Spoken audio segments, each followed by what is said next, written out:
The judge at the county agricultural fair did not even pick up Nia Carter's corn. He looked at the ear lying on the display cloth, red and purple and yellow and blue kernels, crowded together like a handful of stained glass, and he pushed it a few inches away from him with 2 fingers, the way you move something you do not want to be responsible for. "This is not a stable variety," he said loud enough for the next table to hear. "It is contamination." 17-year-old Nia stood very still and did not correct him because she had learned that correcting a grown man in front of a crowd rarely ended with the man changing his mind. 3 months later, when the worst drought in 40 years had turned every commercial cornfield in the county to brown paper, when the big hybrid rows curled and rattled and died and the water trucks could not keep up, there was exactly one field for miles that was still standing green. It was the field the judge had called contamination. It belonged to a family that had never held a patent, never published a paper, never asked anyone's permission. And by the time people understood what was growing there, a company that had once dismissed it would already be quietly trying to own it. But that is getting ahead of the story, and this is a story that does not like to be rushed because it was made slowly, one saved handful at a time, by women whose names you have never heard. The Carter farm was 22 acres of what had once been much more. Nia's family had held land in that county for over a century through arrangements that had shrunk it a little in each generation.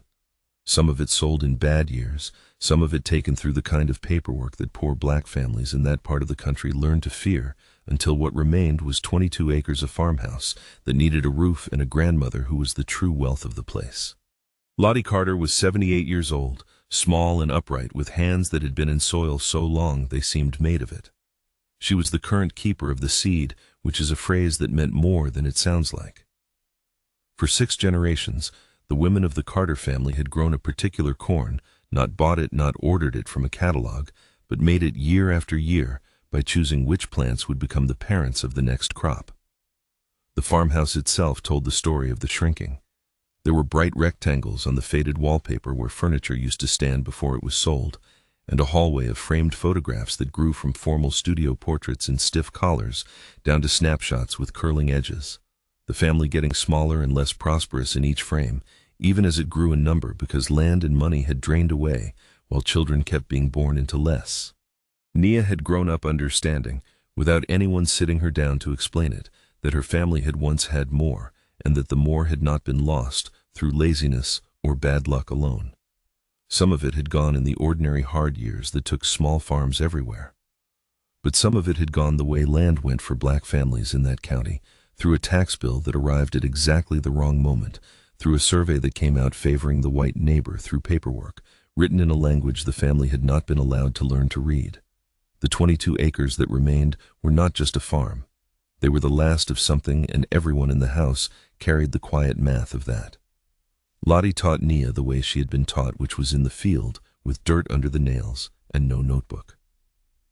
"Everybody wants the biggest ear," she said, walking the rows in the heat of a July that already felt wrong. "The biggest ear is a trap. The biggest ear grew big because this one summer was kind to it. I don't want the plant that does well when the weather's kind. Kind weather takes care of itself. I want the plant that's still standing when the weather turns mean."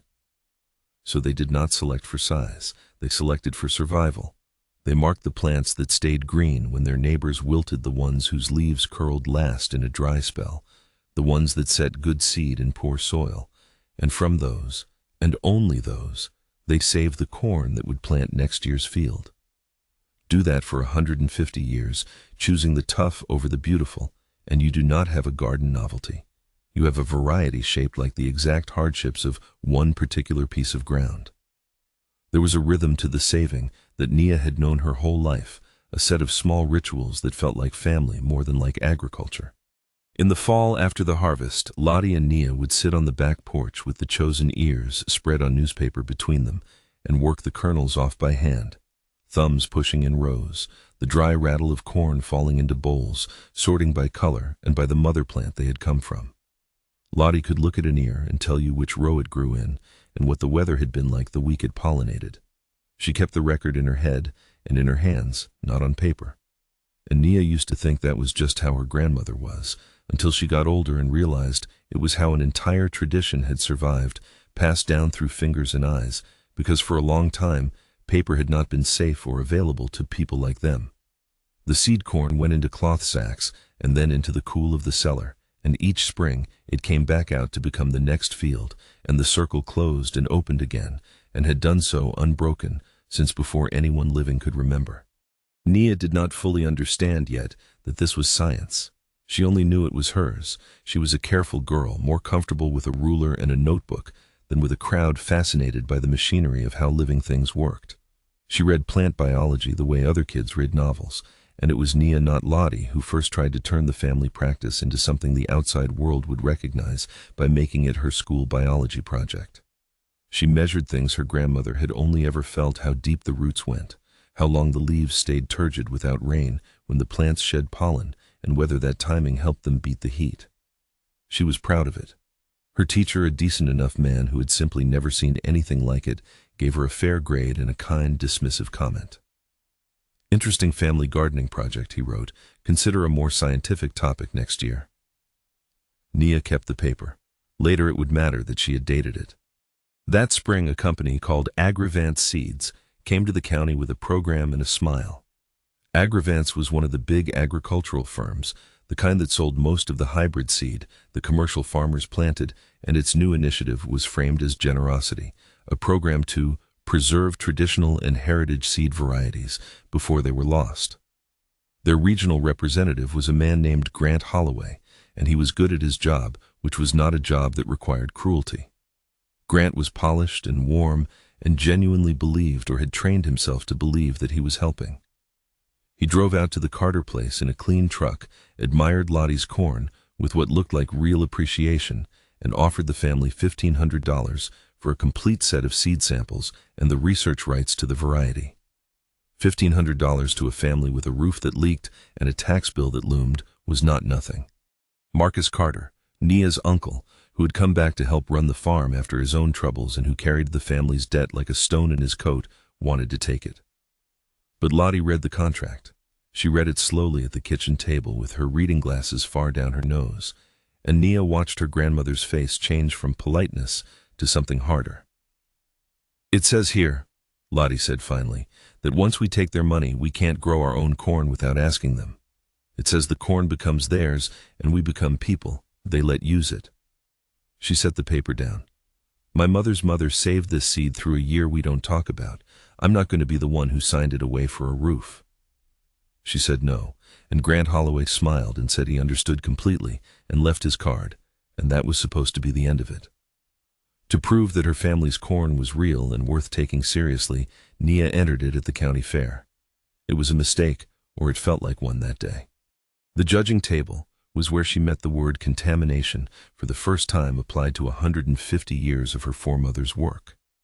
Her multicolored corn was disqualified for genetic inconsistency because the standards for a prize ear assumed uniformity. Rows of identical yellow kernels and her corn's variety of color read to the judge as instability, as something gone wrong.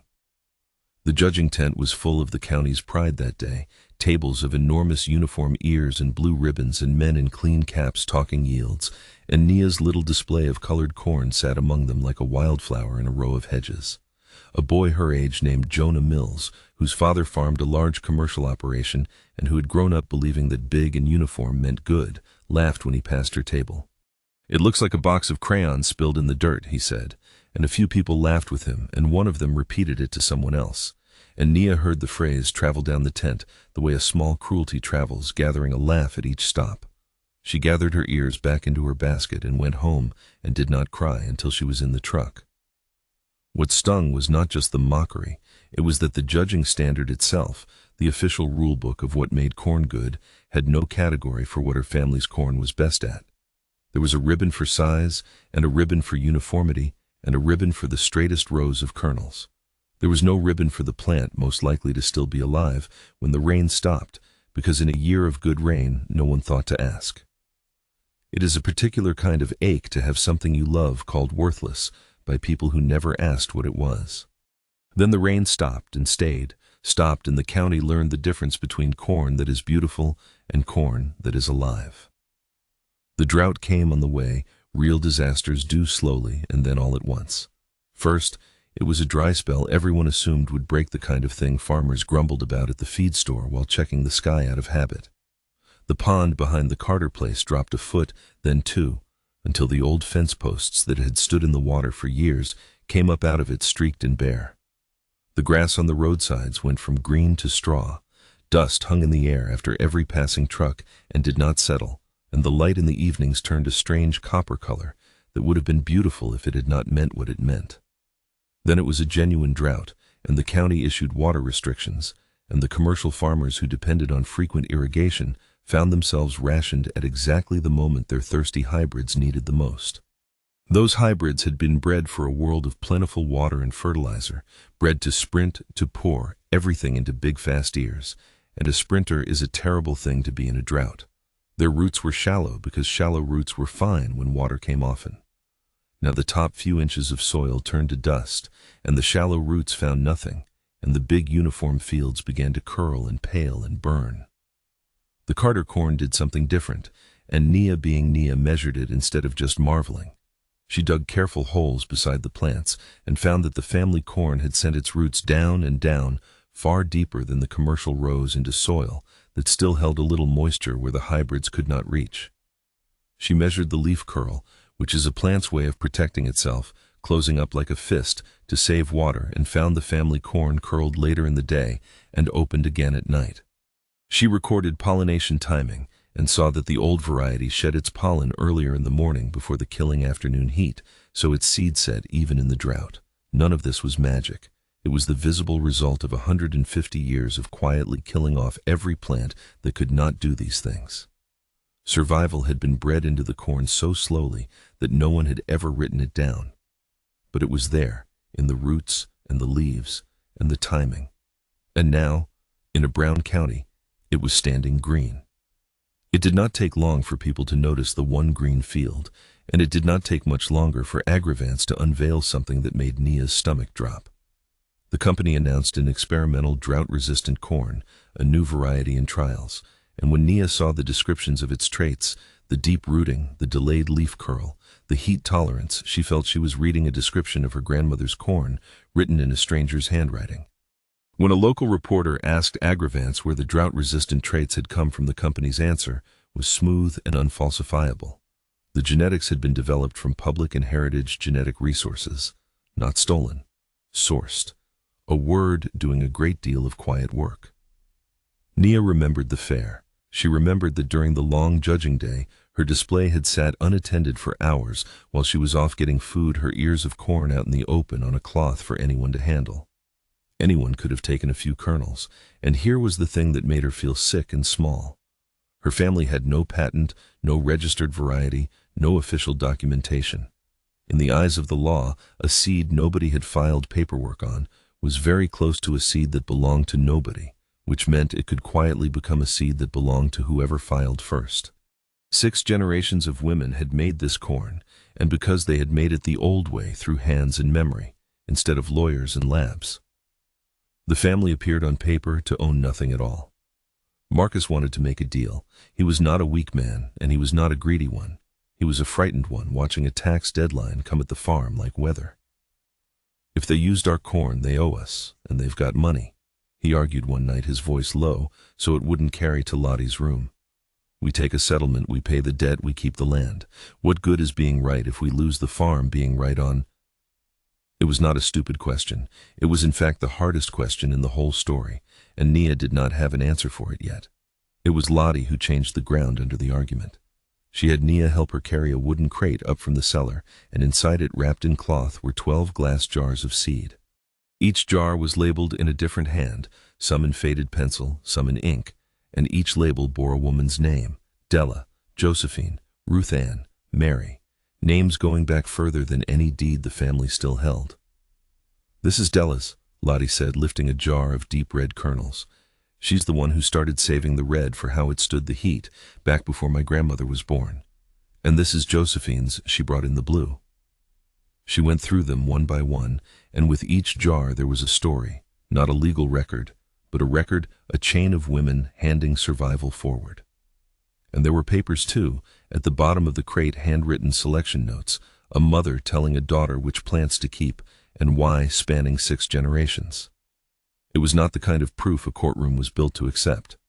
But it was proof, and Nia understood, holding Della's red corn up to the light, that her job was to translate it, to build a bridge between what her family had always known and what the world would agree to believe.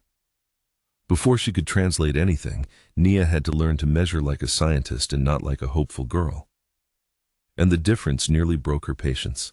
She built a routine and held to it every single day, walking the rows at the same hour, so the heat would be comparable, pushing a soil probe down beside the plants, and reading the moisture at fixed depths, digging up sacrifice plants to wash the soil off their roots in a bucket and lay them out on the driveway to measure how far down they had reached. She counted how many plants in a measured length of row had curled and how many still stood open. She recorded the time each morning when the tassels released their pollen, kneeling with a black cloth to catch the fine golden dust and confirm it. She photographed everything with dates. It was tedious and hot and lonely, and Marcus, watching her sweat over a ruler in a dying field, asked her more than once what the point was when the tax bill did not care about root depth. But Nia had understood something her family had always known: this corn was tougher, and knowing had never once protected them. Feeling was not evidence. Only the ruler and the camera and the dated notebook could turn a family's certainty into something the world would be forced to look at. Then she took what she had measured to someone who spoke the language the other side spoke. She wrote to a plant geneticist at the State University, a woman named Dr. Amara Cole, and she did it carefully, not begging for rescue but presenting what she had: the field data, the root measurements, the survival rates, the suspicious similarity between the family corn and the Agravance trial variety. Dr. Cole was intrigued and, more importantly, honest.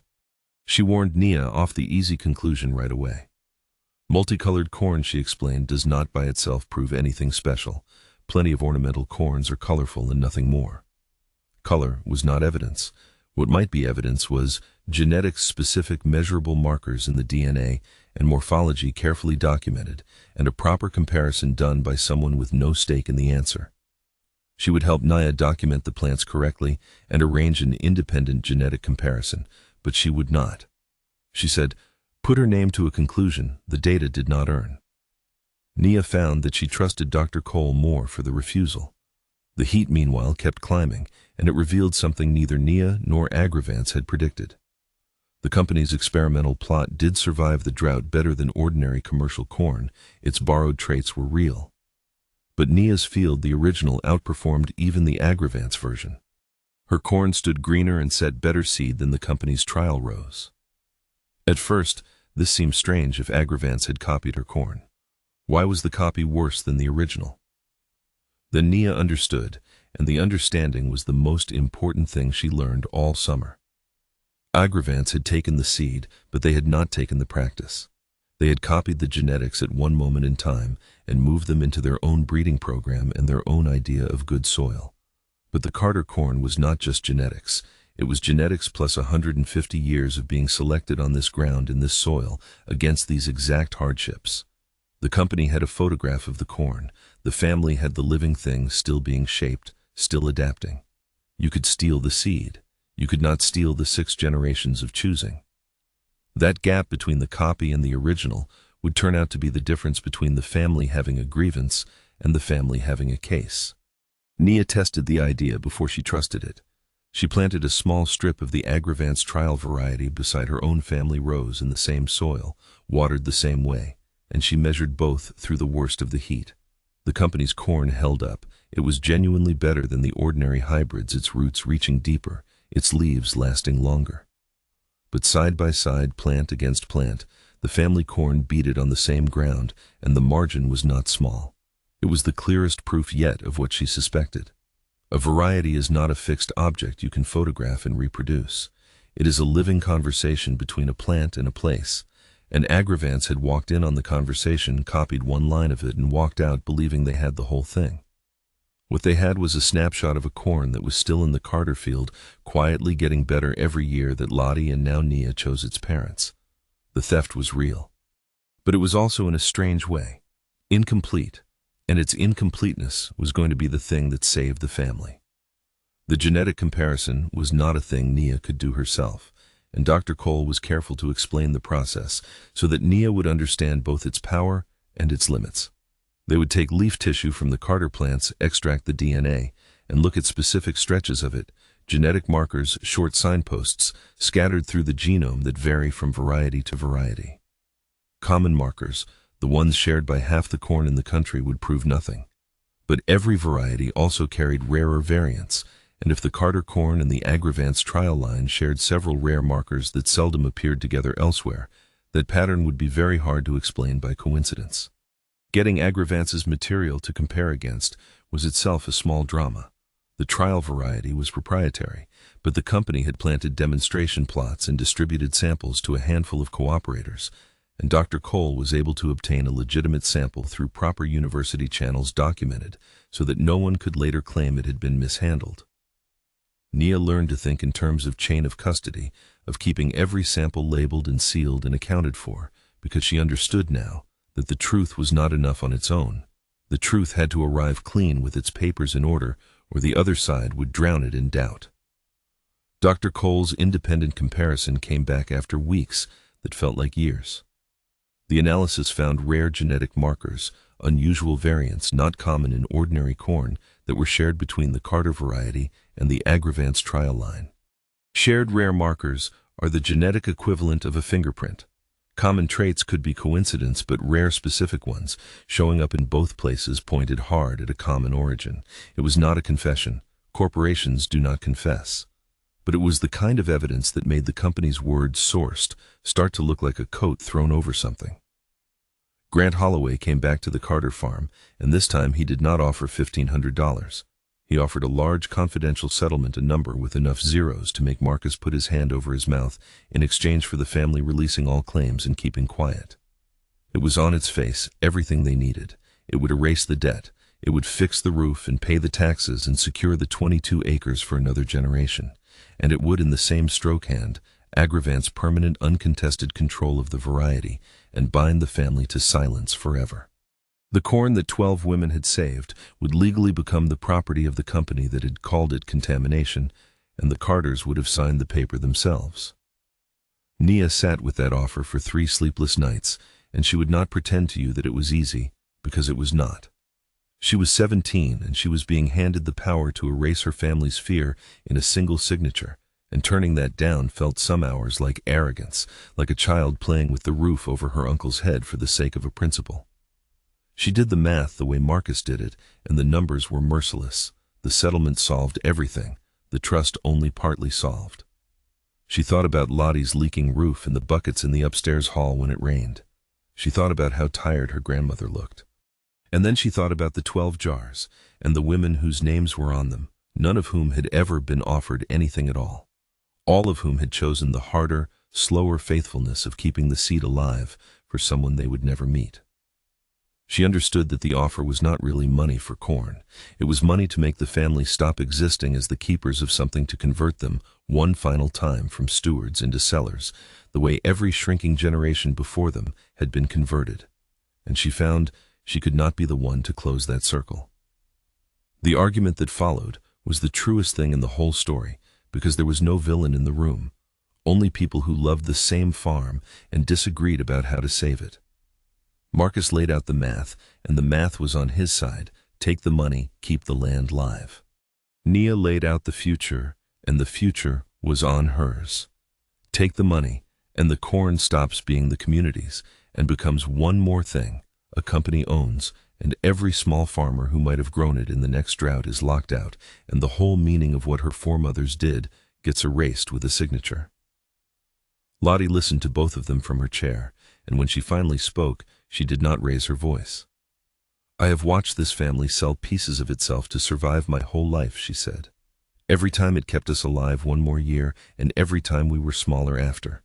I'm tired of surviving smaller. Maybe it's time we survived a different way.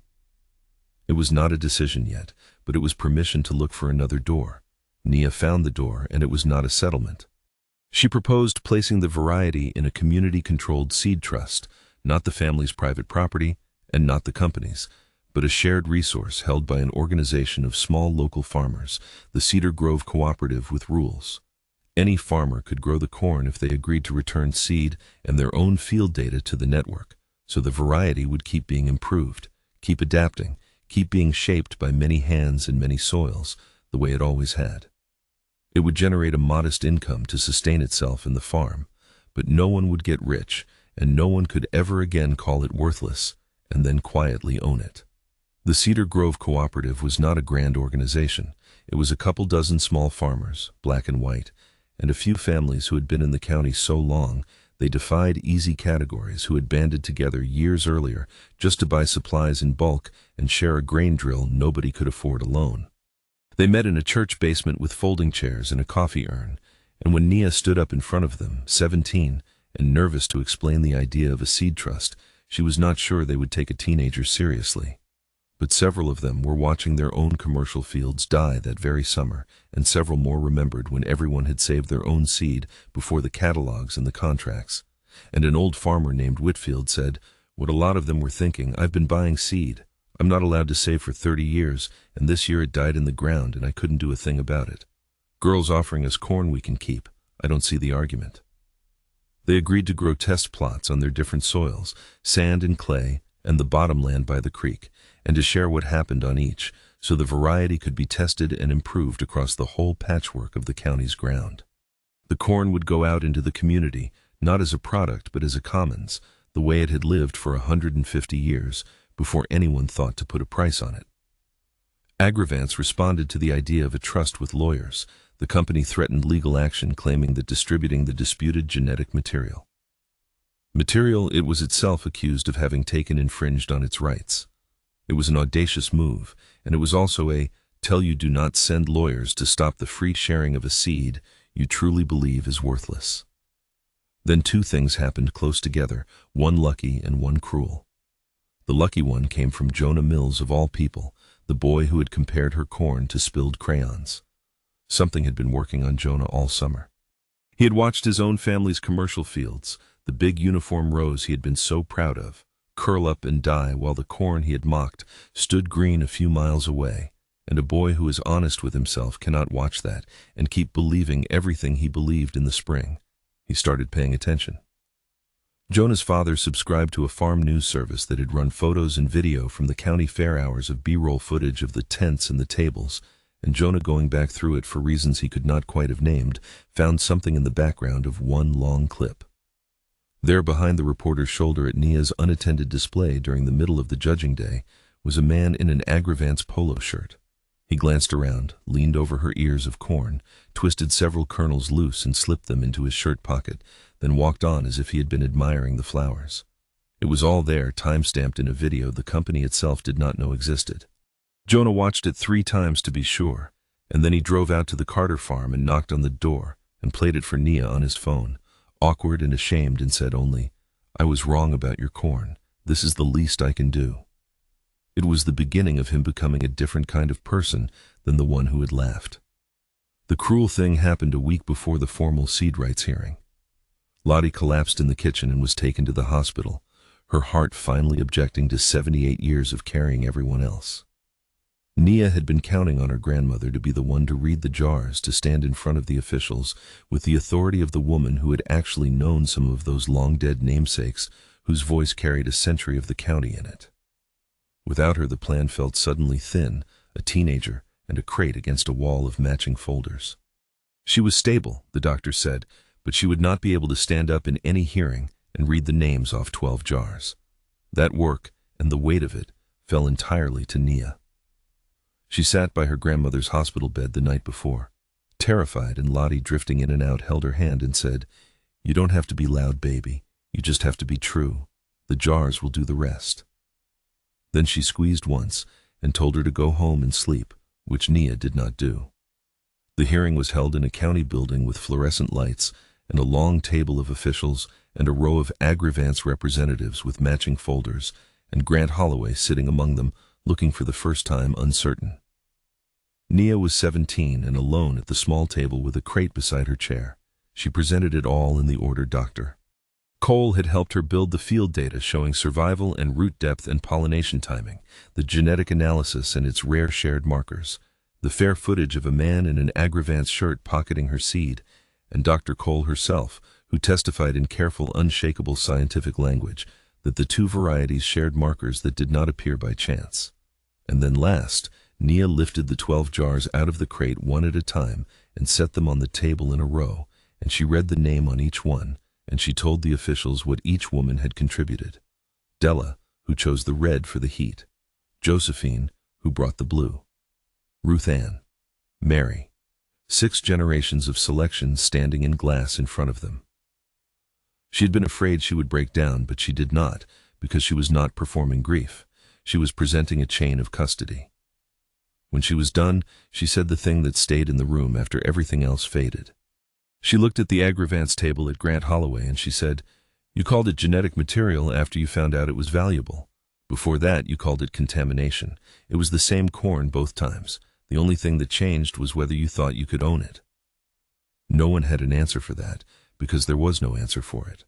The evidence proved unauthorized use, and the 12 jars and the 6 generations of notes established something the company could not manufacture, a documented, unbroken chain of community stewardship stretching back further than Agravance had existed. Agravance did not collapse, and no executive was led away in handcuffs, because that is not how these things actually resolve, and the story would have been lying to pretend otherwise. What happened was smaller and more real. The company, facing the footage and the genetic markers and a public record it did not want, withdrew its exclusive claim to the drought-resistant variety and agreed to pay compensation for the unauthorized use of the Carter genetics. The consequence fit the act. A company that had tried to quietly take a community's inheritance had to publicly let it go and pay for having reached. Grant Holloway, to his limited credit, was the one who signed the withdrawal, and he did it without a fight, perhaps, because somewhere under the polish he knew what he had helped set in motion, or perhaps only because losing quietly was better business than losing loudly. Either way, he did not beg, and no one made him, and the point was never to humiliate him. The point was the corn. The compensation did not make Nia rich. By her own design, it did not go into the family's pocket as a fortune. It went into founding the Community Seed Trust, an endowment to keep the variety alive and shared.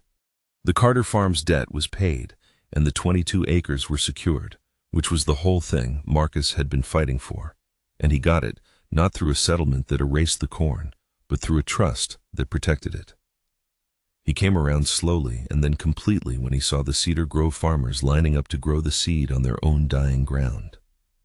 What changed him was not an argument Nia made. It was standing in the church basement and watching old Whitfield shake Lottie's hand and call the Carter corn the only thing that gave me hope all summer, and understanding that his family's 22 acres had produced something the whole county now leaned on. There was a dignity in that which no settlement check could have bought, and Marcus, who had spent years feeling like the man who might be forced to sell the last of the family, got to be instead a man who had helped keep something alive for everyone. The rule held any farmer could grow the corn if they returned seed and field data to the network, so that the variety would keep being shaped by many hands the way it always had been.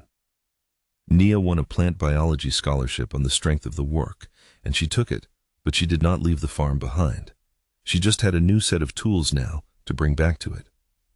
And Jonah Mills apologized the only way that ever really counts, through action, by convincing his father to add part of their large commercial acreage to the trial network, lending the toughest test soil in the county to a corn he had once called a mess.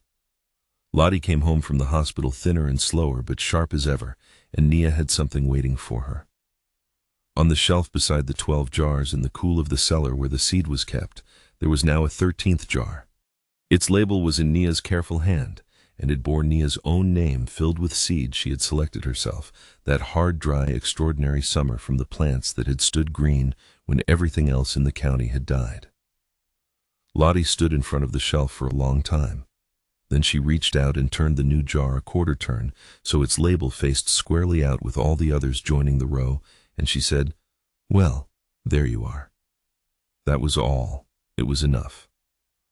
Outside the cellar window, the first of the Cedar Grove test plots was already up and green in a neighbor's field, and the seed that had been called Contamination in June was being planted that autumn on more ground than the Carter family had owned in 50 years, not because a company had finally valued it, but because a girl had refused to let anyone put a price on it that the community could not afford. Here's what I keep turning over about this one. We are trained to believe that a thing becomes valuable when a large institution notices it, names it, files papers on it, gives it a price. But the corn was exactly as valuable in June when a judge called it contamination as it was in September when a company called it genetic material worth stealing. The value was always there, bred into it by women whose work never made it into any official record because the world was not looking at people like them when they did it. Legacy does not begin the moment power decides to recognize it. It is only that power tends to arrive late and to arrive claiming it found something when what it really found was something someone else had been faithfully keeping all along. So I'll leave you with a question, and I hope you'll tell me in the comments.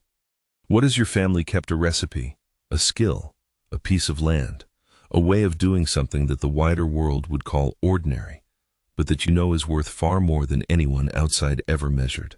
If this story moved you, please subscribe, because there is a new one every week about ordinary people protecting things worth protecting, and I would be honored to have you here for the next one.